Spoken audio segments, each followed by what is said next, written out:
Vote buying.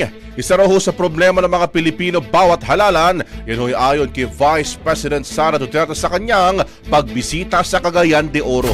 Brigada Lovely Rose Maquinano, ibrigada mo! Brigada!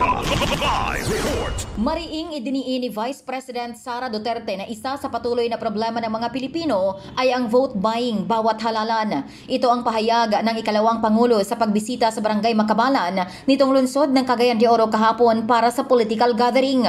Paliwanag ni Duterte na dahil sa vote buying, marami pa rin sa mga Pilipino ang nananatiling nasa mahirap na kalagayan. Dagdag pa ng opisyal na iba ang paraan ng vote buying sa ngayon dahil dinadaan ito sa mga programa ng gobyerno. Panawagan naman ito sa lahat na huwag magpadala sa mga sikat na aplyado o sa matatamis na salita upang hindi maloko sa mga binitawang pangako. In the heart of changing lives, ito si Brigada Lovely Sambaan Maquinano ng 102.5 Brigada News FM Cagayan de Oro, the Music and News Authority. Balita Nationwide. Ang bahaging ito ay hatid sa atin ng Mom's Love ES1 Capsule. Simulang tuparin ang pangarap ng iyong anak. And starting now,